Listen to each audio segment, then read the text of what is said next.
yourself from the top of your head. Go down to the description box right now to hear more Malcolm, Les Martin, my man Riz featuring Conway the Machine in its entirety in the description box right now, exclusively on iTunes. Don't wait, hit the button right now. Let's go. Welcome to another episode of the Uncensored Truth Podcast. I'm your brother, Old God, from Hip Hop News Uncensored, and sitting across from me is my co-host. What it do? Was good? It's your brother Sam and Viral Hip Hop News. You're in the building with the best, baby. It's the Thursday edition of none other than the Uncensored Truth Podcast. Oh God, what's good, my brother? What up? What up? We in the building today, man. I'm excited to be here once again, man. The music that y'all hear is my man Riz 609 and Conway. Go into the description box on whatever channel you're watching it on, and go download this song right now. More Malcolm, Les Martin. Looking forward to having our brother Riz on the podcast. He has a dope layout coming the 1st of April. First week of April, so we'll have him on the podcast to talk about a number of things, get to know him a little better for the people that love his music, that are vibing to it. We really appreciate y'all support. Y'all keep that going. But oh God, we ain't gonna keep them going too long, man. We got a hell of a lineup today. What we got going on for the brothers and sisters this evening? We got a lot, you know what I mean, going on today. Lupe spoke out against Atlantic Breakfast today. We got that clip queued up. Also Colin Kaepernick now, the details of his deal that he got with the NFL, his grievance deal has came out. That's a hot topic of discussion. Also, we're going to be talking about my man Kodak Black, making a statement that's causing a lot of, chaos in the industry, getting a lot of people talking. Waka Flocka, we're going to talk about Waka. Also, The Rock responded to some controversial statements about the WWE. I can't wait to talk about that because we come up watching that. Hell yeah. Also Dwayne Martin, Tisha Campbell, and whatnot. We're gonna talk about that as well as a few other topics, man. We're gonna throw into the day. We do, man. Yeah, man. We're gonna have a real dynamic podcast this evening. We're looking forward to the live edition of the Uncensored Truth Podcast, exclusively on the Uncensored Truth Podcast official channel tomorrow, 8 p.m. You know how we do. Right. We're gonna tear this shit up, man. We may have a guest, we may have some callers. You never know what we're gonna drop for you guys tomorrow evening, but we're looking forward to that, man.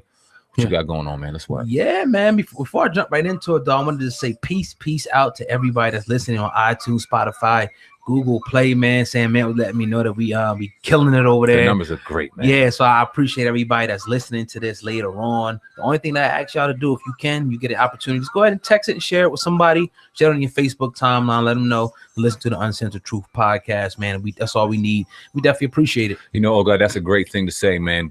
Texting is so important. If you got a friend that you think is, you know what I mean, if we dope and you think somebody would enjoy the content, shoot them an easy text, man. It's that so little thing goes so far for the support, man. We can't tell you how far it goes. But yeah, man, let's get started. Yeah, we're gonna jump right into this. We're gonna start with Lupe, man, who's been one of my favorite artists. I like him, but he's kind of always under the radar. Kind of almost reminds me of like a Wale type dude, real smart, but kind of just wants to stay where he is. But he put out a statement today that's causing a lot of, dissension right now in the industry, and pretty much saying that, calling out Atlantic Records, saying that they have, wanted him to use some ghostwriters. I'm gonna play a clip that he put up on Instagram today. We're gonna talk about this, man. Here we go. Let's do it. They hit this wall where it's like, we don't want what you really bring in. We want, and Atlantic's so filthy with the shit, is that they would turn around and have a team of writers, a team of producers waiting for you.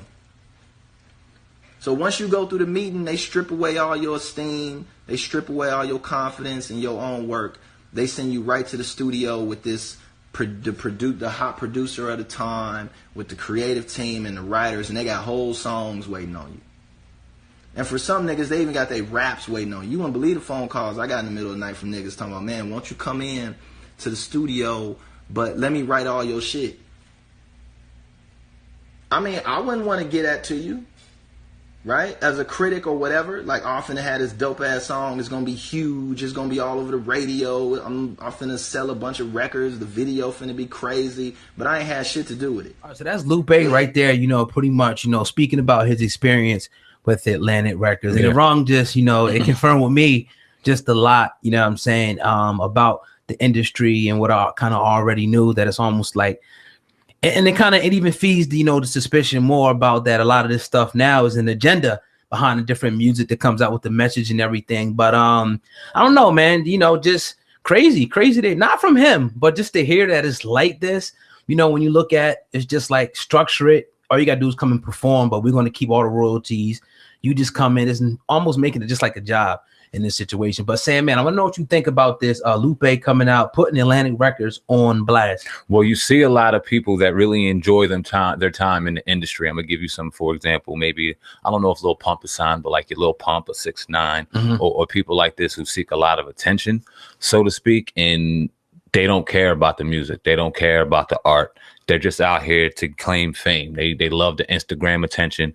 They love going on tour and going for fans and not really enjoying the art. They've all have been out here on record and saying that. Right. That's the new age and kind of where we're at. And then we have this other crop of artists who really love what they do, love their artistry, but then are put in a contract where they don't give a fuck about any of that. They love how you deliver. You can drop maybe one of your songs, 2 or 3 that might fall into the rotation, but your main singles, the one we're going to pump out on the radio, are going to be the ones that we want to perpetuate out there, the ones that we want to put out there, and the ones that we're going to get paid from production to producing to writing to all of it. Yeah. So when you look at it at the end of the day, the only money that the artist gains from that song whatsoever is from touring. And if they're on the 360, they're even getting money taken out of that. So job is fucking worse. Yeah, and it's like when you look at, when people say it was one point where you had this, form of hip hop that you would call conscious, and then all of a sudden it came in with this niggerized form, gangster hip hop, even though it was the reality, this was being widespread promoted, and pushed out there, you know what I'm saying, through the masses. So it goes to show you that when you hear rappers coming to the table and saying they want to do certain things and the record say you can't do this, you got to do this, it goes to show you that's more of an agenda than we really think it is. When we start hearing about the Molly that is widespread, and then it starts popping up through the neighborhoods, and all these rappers now are addicted to Percocets, lean, and all that. Offset talking about it every other week is a different rapper, speaking about, them being addicted. So it goes to show you that it's an agenda, and a lot more of these guys, especially ones that tie to the labels, are nothing more than just puppets and willing to do anything, just for the dollar, or say anything for the dollar. You know what I mean? So I have to definitely salute Lupe, because it doesn't benefit him to point things like this out. It only can hurt him, in this type of world, because they don't want you to expose the evil boogeyman. But see, what I would love to start seeing is a lot of these younger artists who care about their craft and care about their artistry to kind of look at these situations, because we're in a great time now where a lot of people are starting to get hip and starting to see and woke to the dumbass evil that is the music industry, and they're starting to do their thing independently. You see SoundCloud and a number of rappers doing their thing on there. You see just the social media, you see YouTube. There's a number of ways for you to distribute your content, and then you got independent ways for you to distribute that content and gain revenue. It's like no other. So years and years down the road, the music industry, I believe, will be obsolete, but it will always kind of have steam when you have these people who only care about the fame and don't care about the artistry. And when you have a team of writers, producers, and they could just feed motherfuckers something, you'll always be able to keep the lights on with the music industry. What I hope to see is people kind of start resonating toward the real and staying away from the fake, even though it might be pumped on us. And let's make the music industry obsolete. And also, I want to add this, when you talk about, it's almost like they're going to promote whatever's going to make them money. It's all profit driven. Now, it wouldn't be beneficial for them to uplift people. It'd be beneficial for them to dumb down people, to have people committing petty crimes, to people, low income people, to continue to feed and fuel the prisons. If more people, the IQ raises, more people begin, become smart to make better decisions, then people don't go to jail. People, instead of picking up the drugs, they start a business, start an LLC corporation. You know what I mean? So it's just like, it coincides, man, when you talking about how hip hop, again, even though it was not always positive, though, it had a message in it, and now it's just straight up just nigga shit. I mean, a lot of it, man, with no substance, man. It's watered down. You don't understand what's going on. It's very drug related, drug pump, drug culture.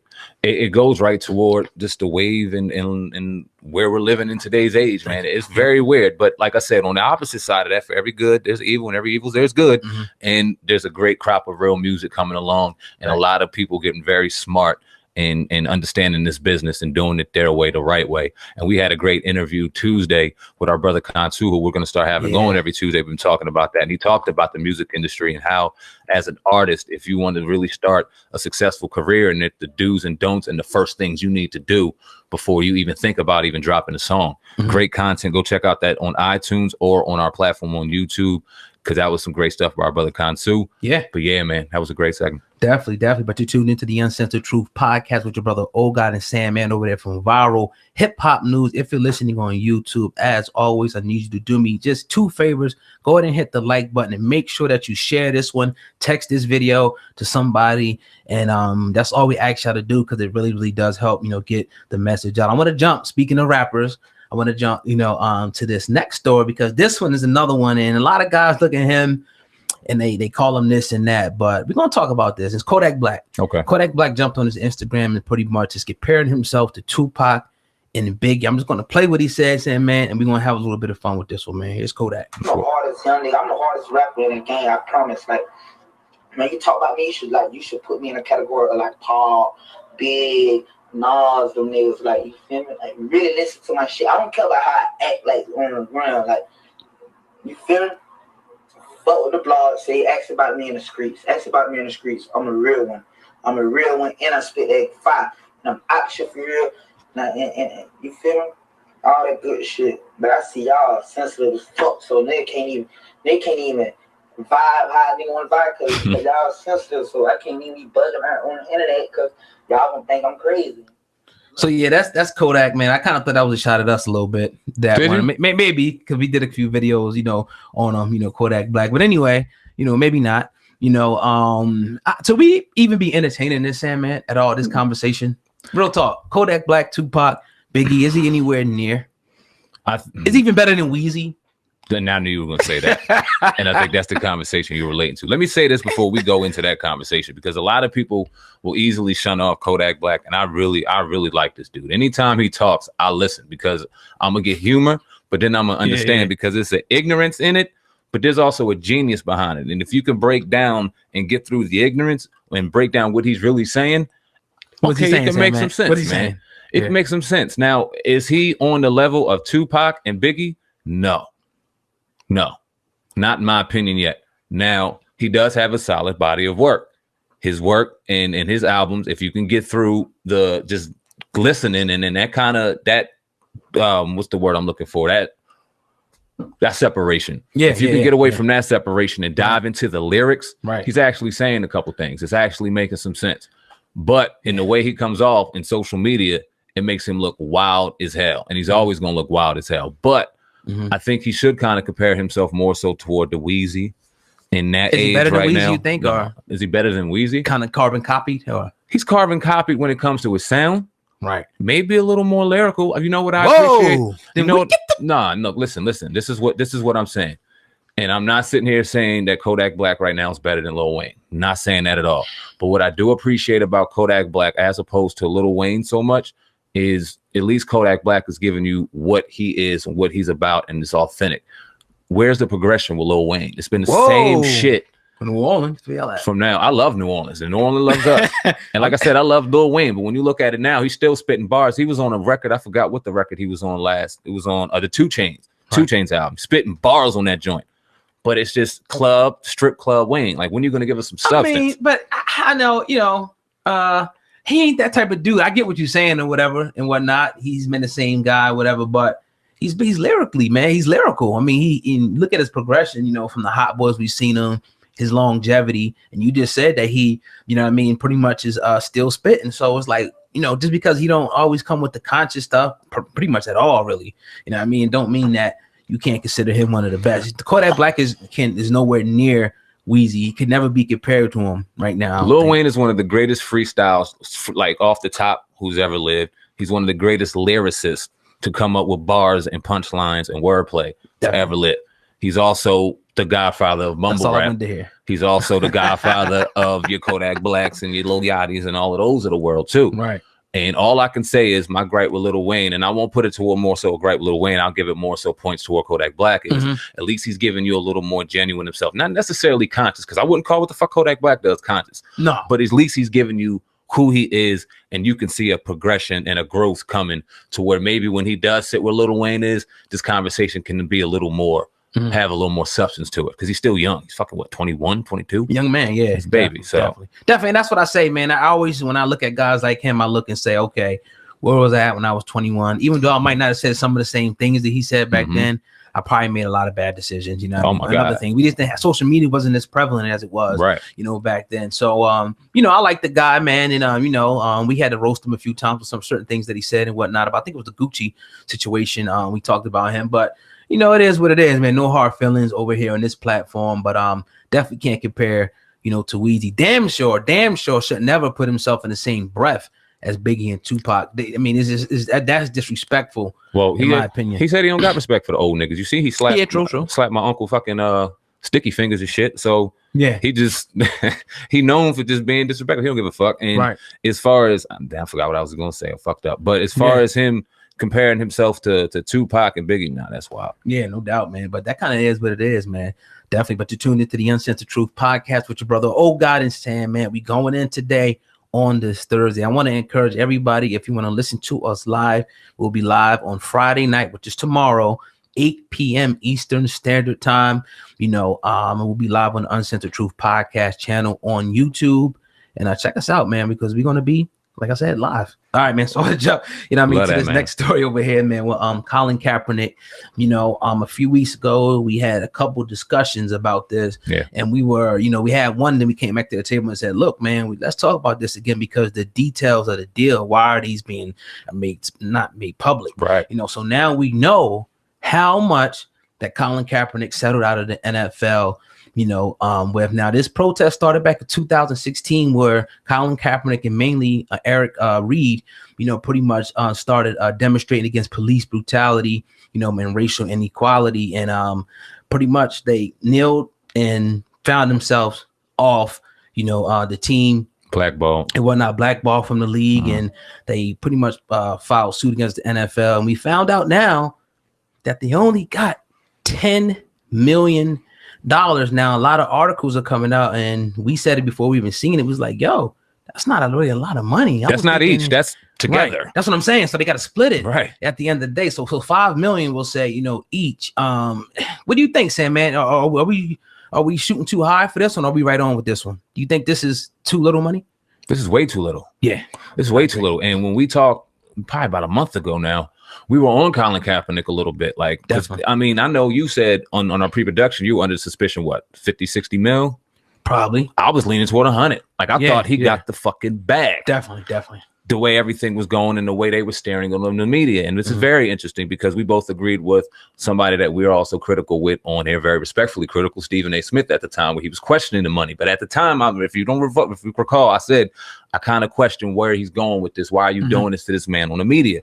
So $10 million now that it's out, man, that's not a lot of bread. Now, what it will say is, and what is telling is, one, if he does get back in the NFL, which I still hope he does not do, because we've seen and we looked at his salary for his NFL career. His career earnings are $43,349,296, with a career pay average of $7.24 million, with his highest payout being $14.3 million back in 2016. We also seen him get the bag from Nike. He's doing various speaking engagements out here. What I'm trying to say is, I don't think Colin Kaepernick needs money necessarily. He doesn't have to go back to the NFL. Right. If he does go back to the NFL and shuts up and doesn't kneel, because like we played a month ago, he said if conditions were to change as far as police brutality, black oppression, things like that, he would stop kneeling. With 2019. I couldn't say it changed. We can look at the number. I don't really believe those numbers that they give us anyway. But anyway, if we would look at the numbers, I would say no. Right. You know what I mean? Even just, you know, I don't see anything change. I mean, it hasn't been changed like that. If anything, it's getting progressively worse. You know what I mean? That it is. I mean, no real policies have changed anywhere that I've know of with police the way. I mean, if anything, you know, you see them getting more and more, you know, being able to take more and more of your freedoms by doing things they do. So I don't know, you know, where this is going, man. Definitely think it's a low offer. You know, talk about $5 million, you know, a piece. I would at least wanted him to get, his salary times 3 or 4. Right. You know what I mean? Paying, suffering, and being out of the league, and that, I mean, I don't know, man. This is, a crazy situation. I do still want to see them protest, though. You know what I mean? Because you can, again, bring the numbers. Oh, it dropped 1%, but it's still, 80 or 90 people getting shot by police, a year or something like that, or whatever, the number is. So I don't know, man. I just want to see some progress here with this. And I feel like we haven't really seen any. This money thrown around. I don't want to see him in the NFL at all. And that's just my personal opinion. You can agree or disagree with that. Right. I wouldn't be mad at Colin Kaepernick because, like you said, like we've had a number of people on here, and it would be, he never asked to be out of the NFL. It was taken from him. And we know he loves football and all this shit. It would just be like, nah. If you love football that much and just genuinely wanted to play, you would have went to some of these B leagues that are going on out here right now, but you didn't. You asked it for $20 million and they didn't want to give it to you. So you said, nah, you're not going to play. Mm-hmm. So it doesn't really look like you care about football that much. It seems to be about money more or less. I'd rather you can make far more impact off the field right now, doing what you're doing, being this next generation's next. I'm not going to put you in that realm yet. Remains to be seen. Do you think, Sam, man, that he just wanted to play football so bad that he kind of just got caught up and just like, you know what, I want to get back in the league. I'm starting to get older. I'm just going to, just go back I want to get back in the league. Obviously, we see that he wants to get back in there. Do you think that he gave up in this situation here? Do you think Colin Kaepernick got the short end of the stick here? Yeah, absolutely got the short end of the stick. And I was thinking to myself, would there be a civil suit or could there be an extension to this where he could possibly gain some more money? Because this is pennies. When you bring up pain and suffering, when you bring up time lost, that's what I'm saying. Blackball, like $5 million each. What's that? That's punter money. Shit. Yeah. Nowadays. So it's disrespectful. Right. And if it's all it took for you to shut up. And then where's the change? You got to show us. I didn't see nobody say, okay, well, it got better here. Right. Cops are not doing this no more. No black men have been shot down. Police. Racial inequality has changed here. Just that. We don't see those numbers. To me, this is just a publicity media stunt. Maybe he got weak. A lot of times, man, that struggle ain't easy. Mm-hmm. A lot of people paint it as, oh, yeah, but, blackball, death threats, different things like that. He couldn't play football. It probably got to a point where he just say, and I'm done with this. And, I want to just move on with my life because for $5 million is pennies on the dollar. It's fucking pennies. Yeah. And we're not even going to be disrespectful and even acting like that's money right now. Now, if somebody does, we'll challenge that all day long. You got a platform. Let's work. Because $5 million in this situation is pennies to the NFL. $10 million total is garbage. We'll see how far it goes. We love to have Colin Kaepernick on the platform, man. I don't see him doing too many interviews nowadays, which is very interesting to me as well, because it's like, why aren't you speaking? What are you waiting for? Right. So, I mean, very telling signs, man, but it remains to be seen. We'll see what happens. And when we see it, we're going to report it. You heard? Yes, sir. But you tune into the Uncensored Truth podcast with your brother, Old God and Sam, man. We going in today on this Thursday. If you're listening to this Friday morning or wherever you're listening to this on Google Play, Spotify, or whatever podcast platform, all I ask you to do is go ahead and text this or share this with one other person if you enjoy what you're listening to. Now, Sam, man, the story that you showed me about The Rock was real dope, and obviously the WWF or WWE now, and what's going on with that, man. I can't wait for you to speak about that, man. Yeah, man. Well, I'm still a little bit of a viewer of the WWE now. Me and my son engage in it, even though we haven't really been watching it too much often. But the WWE, man, they're doing some things, and they're involving Kofi Kingston, Biggie Langston. I forgot my other brother's name. I'll get that up right now. Mm-hmm. But the New Day are a black trio in the WWE. Great brothers. They're very fun to watch, but they're playing the storyline right now with the New Day and Kofi Kingston being the WWE champion. Now, we all know the historic past, but the WWE and pro wrestling in general and just the racial connotations coming behind it. But that being said, a culture and something that was definitely driven by black culture. We grew up loving it. Definitely. During the Attitude Era with The Rock and Stone Cold, and we fueled that. It was something that was great. So they playing the storyline right now about a black champion. So they get on Twitter and they start. This begins a dialogue, and The Rock happens to jump in. So I want to read this and let's talk about it. This is a very believable storyline in that it features Vince McMahon going to extraordinary lengths to stop a black man becoming champion. Hashtag SmackDown Live.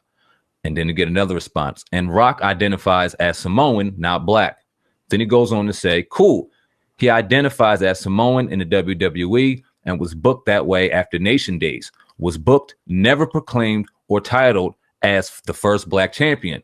And hardcore wrestling fans don't name him as such as well. Thus, nobody calls him a black champion, a Noah family background angle. The Rock responds to this. Oh God, are you ready? Here we go.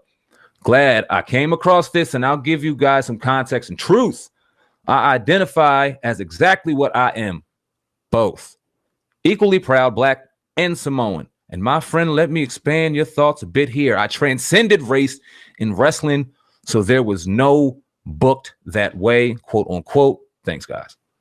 My thing would be, what do you mean first that you transcend, race? Now, all right, first let's deal with the WWE situation. I want to start off with a quote from our man Ahmed Johnson when he was asked pretty much, in an interview. He said sometime in around 1996 or 1997, he was held back.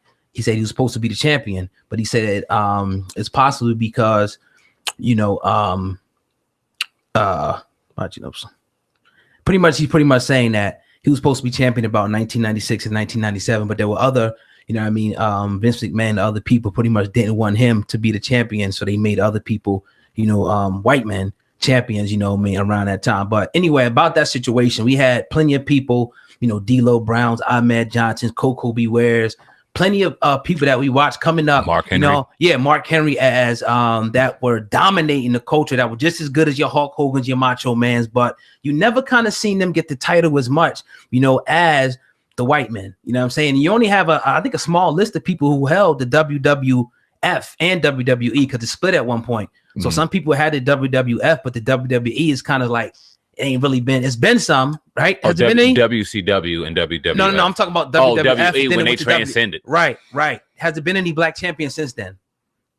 I don't think so. If you consider The Rock, but we'll talk about The Rock. We'll talk about The Rock now because now we get into the classification thing. We talk about Samoan, black. We can all go back, but we know damn well that everybody's the same people. So for him to come out and just say you're both, let's go back to the history. Let's go back to the Samoan Islands and all that. Let's go back to where these people originated from.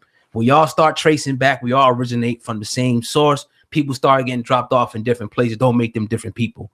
You know what I mean? At the end of the day. So I think he gave the best possible answer. We know how The Rock has moved up in society. I think he gave the best possible, tippy toe on the tulip answer that he could probably give. I'm both. Nah, you a black man, bro. Come on. And proud. Say that. Yeah. Like I'm proud. I'm proud to be a black WWE, WWF champion. Why not? What's wrong with that? Especially when you know the history behind it. Your dad being Rocky Johnson, a black man. Yeah, damn. And we all know the history behind the WWE, the WWF, and their black champions. Ron Simmons being the first black champion, and him going on and starting the Nation of Domination, like you said, with D'Lo Brown. Ahmed Johnson happened to be in there. The Rock was in there.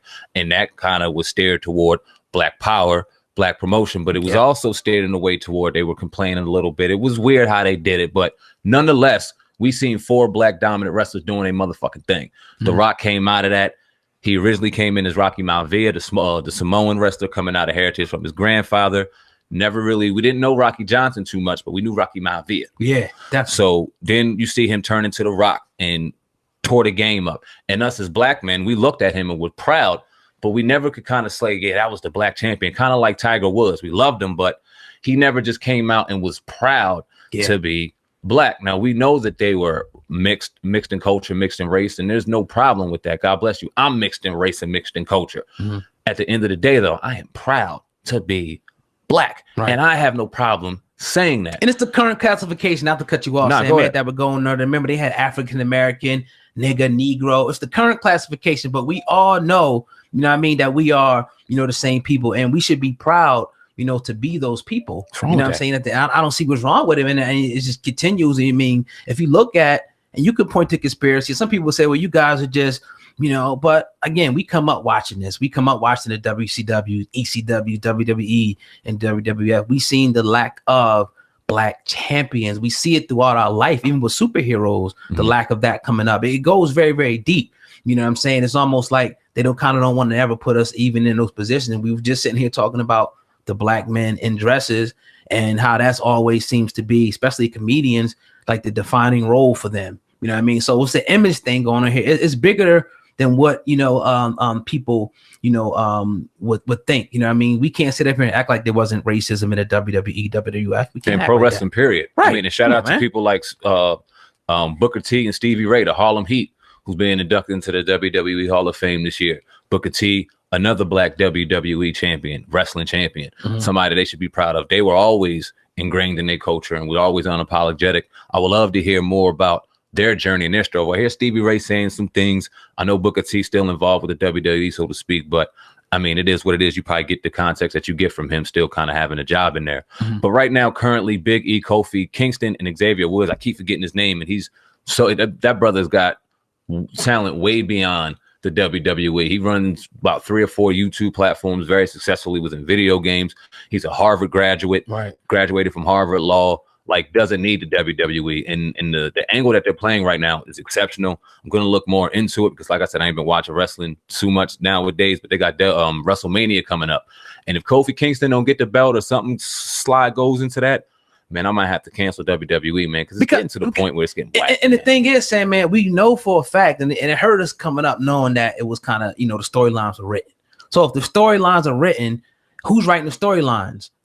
Then you got to go back to that person and you got to say, okay, how can we not having black champions? Because you can write it in the storyline, especially if these guys are superior athletes. They're going out there, they're performing, they're putting their life on the line because there's real injuries involved. I'm not saying like you're not really out there. Real. Yeah, it's real. They you know what I'm busy. saying? But the storylines are written. So exactly. You have to go back to the head of the brass, who was Vince McMahon and the staff, and say, how come you haven't had more black champions when black men have dominated this sport? Oh, God, something. You said something and hit a nail on the coffin now. I know our hardcore WWE fans, if you happen to be in here right now, I know there's people like Michael P.S. Hayes, and other different writers back in the WWE that used to be former wrestlers and are known racists, are out here saying and been saying racist things. So is it too far beyond the imagination to think if the writers have racist or some kind of stereotype toward black people or black men in wrestling, why would they sit there and put them on the top of the food chain when it comes to this brand?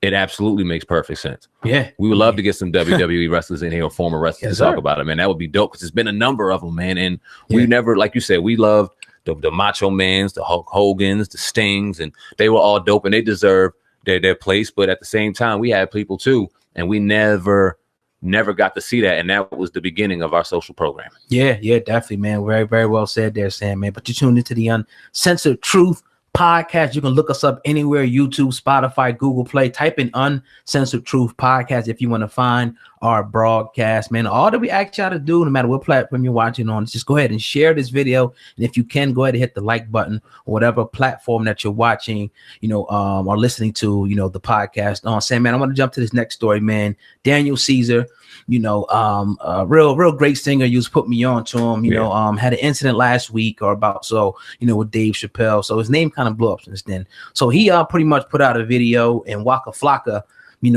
came at him. So I'm gonna play Daniel Caesar's response. I'm gonna play Waka's after that, and then we'll talk about this whole situation, man, with your boy Daniel. Are there black people in this chat right now? I can't tell. Yo, I gotta make sure there is. I love you guys. Yo, you guys are listening, and I love you guys so much. But we're like talking about something serious. So I'm like, I don't want to talk about shows or like being, like artist stuff. Why? I don't know which black people are in here, but I want you guys to talk up right now. Why do we? I saw it here. I heard something drop. Why are we being so mean to Jules? Why are we being so mean to white people right now? That's a serious question. Why is it that we're allowed to be disrespectful and rude to everybody else, and when anybody returns any type of energy to us, that's not equality. I don't want to be treated like I can't take a joke. I just went through the fucking Chappelle shit, and I had to, like, in the moment, acknowledge that I was being fucking sensitive. He said it himself. But anyway, I'm gonna play Waka Flocka. Had a response to this, and we're gonna rap about this. But here goes Waka. Have you guys seen the whole situation with Daniel Caesar taking up for Yes Jules? What's that? Basically, Daniel Caesar, he's an artist, and he's going off on black people. And so Daniel Caesar goes on to defender, saying, why are we being so mean to Jules? But furthermore, why are we being so mean to white people? We should just suck it up. My question is, it's not about white people of the millennium. It's about the old motherfuckers that still being racist and cool. You see what I'm saying? A white man just killed all the Muslims. They pulled all the hashtags down. But you see all the black kids dying. Is he in America? He's not friends with him. Do he live in America? He's from Canada. Okay, so he doesn't know what's going on. He's Canadian. White black people don't exist in Canada. There's no racism. Here, he don't tell me. He don't know, bro. Tell him drive down the street in the car and speed and get pulled about 2 white cops, then he'll figure out why. Bro, don't speak American business. You said, get over it? Yeah, we should go. Yeah. Get over it, bro. Yeah. Hey, bro, make sure you stay the fuck away from the brick squad. Because we might get over your ass, bro. Don't you ever in your life talk about black people like that? Boy, you stupid. So black folks shouldn't just suck it up at this point. Suck it up. Man, boy. Nigga got his hair blonde. He should talk about black people. I mean, what do you think about that, man? I mean, I couldn't agree more. First off, I mean, let's keep it serious real quick. When he talks about it's not the white people of the millennium, I couldn't agree more. And I think that through social media and through a lot that there's a divide going on, and we really need to kind of just watch ourselves and be careful, because not everyone thinks that way. And we have to get away. And even though a lot of them are being socially engineered through parenting and just through tradition, let's say, some of them are, but a lot of them aren't. So we got to really just be careful on knowing that they're not all like that. That being said, those who are writing laws, those who are smacking that fucking gavel, those who are pulling us over in the street, wherever you're at in this country, are all the way in. And those are the ones that, what do you mean be nice to? Are they being nice to you back? If you sitting there looking like a black fucking Slim Shady, if they pulled your ass over, like she said, are they going to give a fuck about what you just said on social media? Nope. Right. Yeah, I think, here's my thing, man. I think that you're going to find them. You're going to find people who are racist, bigots all over, no matter what state. But you just kind of be able to, just move throughout your life, and just try not to be biased, and I don't think that we're like that traditionally. You got some people obviously who are, ignorant, but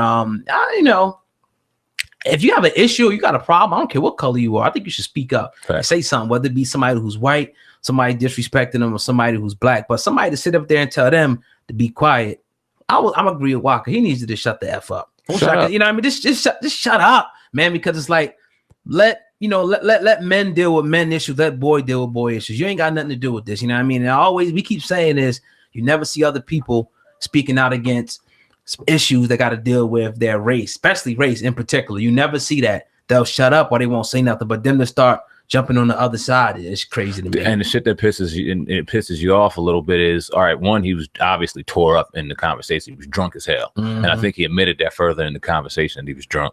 You could see that. But his demographic, although are highly black, did you know who Daniel Caesar was? What his face looked like or anything prior? Nah. And before Dave Chappelle, I had no idea. But I'm singing the song because he was on a Her album and different albums. So I've heard him before and I rock to his music. Never knew he looked like that or sounded like that or spoke like that. Not that it matters. But then when you listen to his viewpoints while drunk, and you know what I mean, what you say while you drunk, he's kind of speaking the truth. So everyone knows, you know what I mean? Yo, you whack for that. Very misinformed.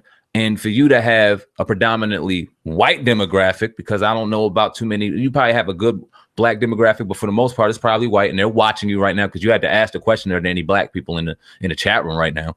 So you know what predominantly is in the chat room right now. Look what narrative you're staring to them. Why do you got to be so rude? Yeah, you know what? Yeah, Daniel Caesar, he's right.